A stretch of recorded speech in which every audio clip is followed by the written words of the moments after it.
warahmatullahi wabarakatuh. Alhamdulillahirrahmanirrahim. Amma ba'du. Puji syukur hanya milik Allah. Salawat serta salam semoga tercurah limpahkan kepada junjungan alam kita, yakni Nabi Muhammad SAW. Baik, langsung saja kita ke materi presentasi, yaitu tentang motivasi dalam sebuah organisasi dari kelompok 4, yaitu beranggotakan Rizky, Riki, dan saya Wisuyana. Kepada saudara Rizky dan Riki untuk memaparkan materi pertama, dan selanjutnya saya persilahkan, dan selanjutnya akan diteruskan oleh saya.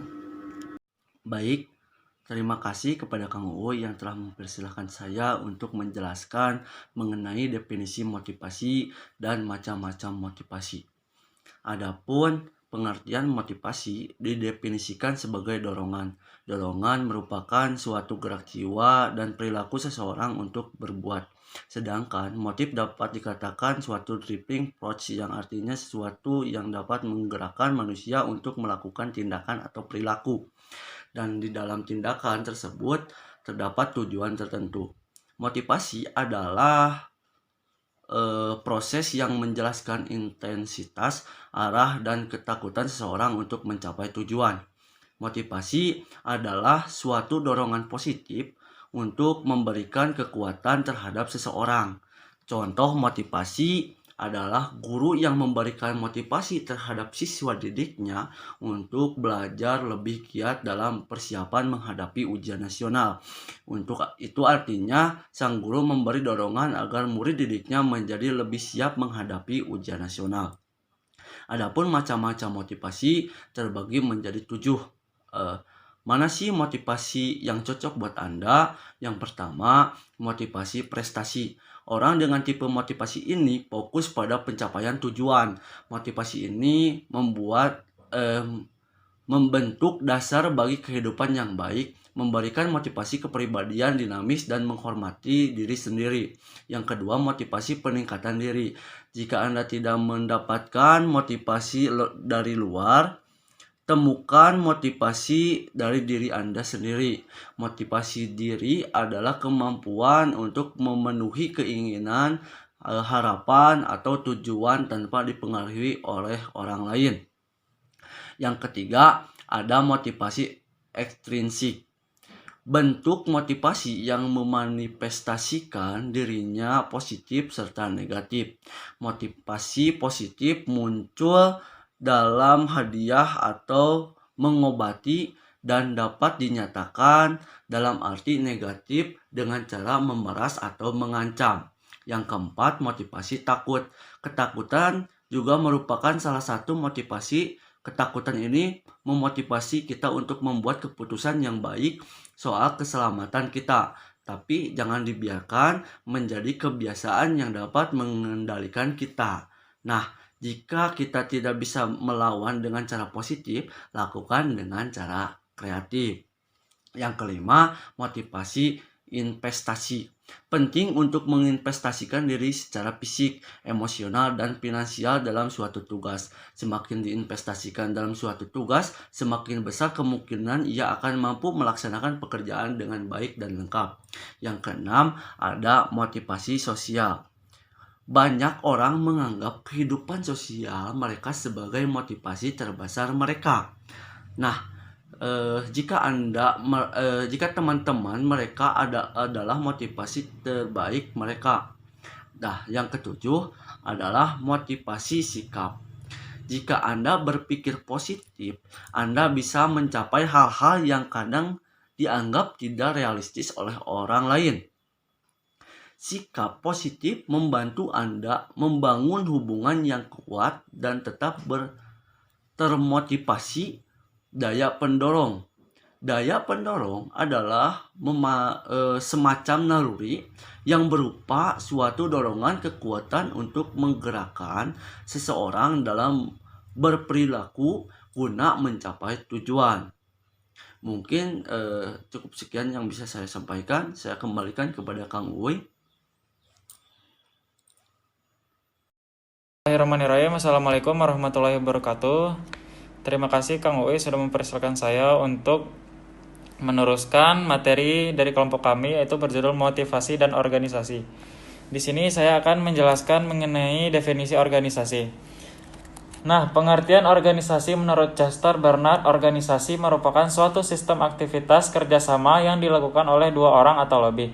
Salah satu studi tentang organisasi adalah perilaku organisasi. Perilaku organisasi adalah salah satu ilmu yang mempelajari bagaimana seharusnya perilaku tingkat individu, tingkat berkelompok, dan dampaknya terhadap kinerja. Pelaku organisasi saat ini merupakan bidang studi yang berkembang. Lantas, apa itu organisasi? Organisasi adalah sebuah wadah untuk sekumpulan orang yang bekerja sama secara rasional serta sistematis yang terpimpin atau terkendali untuk mencapai suatu tujuan tertentu memanfaatkan sumber daya yang ada di dalamnya. Sementara dalam dunia bisnis, organisasi merupakan sekelompok orang yang melakukan kolaborasi untuk mencapai tujuan secara komersial dengan struktur yang jelas serta memiliki budaya khusus. Nah, ke poin selanjutnya yaitu mengenai macam-macam organisasi. Jadi macam-macam organisasi ini mempunyai beberapa macam dari organisasi, yaitu pertama organisasi formal atau legal yang merupakan organisasi yang terdaftar dan diakui serta memiliki landasan hukum tertentu.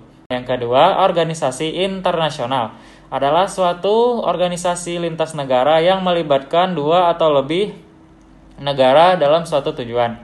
Yang ketiga, hybrid organization, yaitu yang bekerja di sektor publik dan privasi. Yang keempat, organisasi informal atau voluntary association, yang merupakan organisasi yang terdiri dari relawan yang memiliki tujuan tertentu, misalnya komunitas, forum, fanbase, atau klub tertentu, atau organisasi lainnya. Yang kelima, organisasi rahasia atau ilegal,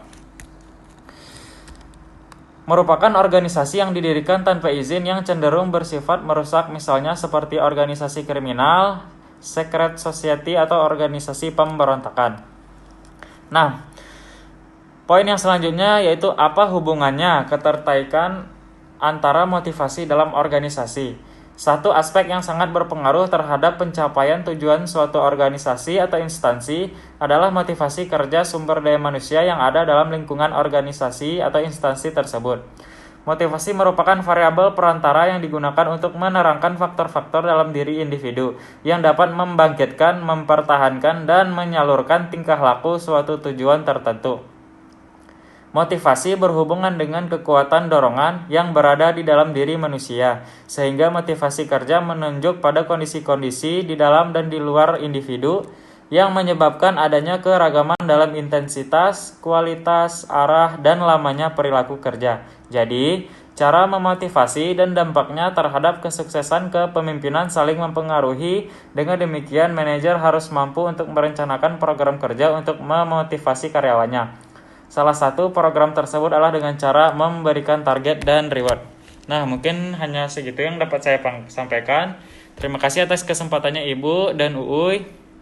Saya kembalikan lagi ke moderator.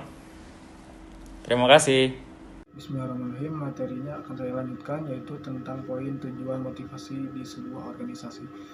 Motivasi akan menguatkan ambisi, meningkatkan inisiatif, dan akan membantu dalam mengarahkan energi kita untuk mencapai apa yang kita inginkan. Dengan motivasi ini yang benar ya, motivasinya kita akan semakin mendekati keinginan kita. Biasanya motivasi akan besar itu bila orang tahu seorang pemimpin organisasi tersebut mempunyai visi jelas dan apa yang diinginkan supaya organisasi berjalan mencapai keunggulan dari tujuan yang sudah disepakati bersama ya teman-teman. Untuk poin selanjutnya itu cara penerapan motivasi di dalam sebuah organisasi dan kehidupan sehari-hari. Jadi penerapan motivasi itu dalam organisasi dapat menyelesaikan kendala-kendala perilaku dalam organisasi, yaitu dengan motivasi kita dapat membangun rasa percaya diri seseorang, membuat seseorang keluar dari rasa keterpurukannya, dan juga perilaku negatif lainnya menjadi sesuatu yang positif lah gitu. Dan tentunya dengan dukungan dari orang-orang terdekat dalam organisasi, misalnya ketua, teman satu tim, dan lain sebagainya. Juga bisa melalui pendekatan seperti apa. Yang pertama ada pendekatan perbedaan individu, yang selanjutnya itu pendekatan manajerial, kemudian pendekatan organisasi dan pekerjaan. Mungkin ketika faktor-faktor yang dapat mempengaruhi karyawan sehingga dapat mengetahui bagaimana cara memotivasi itu dengan cara pendekatan organisasi dalam pekerjaan. Ya, mungkin cukup itu yang dapat saya paparkan. Selebihnya mohon maaf bila ada kekurangan. Terima kasih. Ya Rabbil Alamin, materi sudah dipaparkan dengan lancar. Semoga dengan adanya video presentasi ini kita semua menambah pemahaman dan pengetahuan kita dalam sebuah menjalankan organisasi, umumnya bagi semua yang mendengarkan. Cukup sekian dari kami, mohon maaf bila ada kesalahan. Tetap semangat. Akhirul kalam, assalamualaikum warahmatullahi wabarakatuh.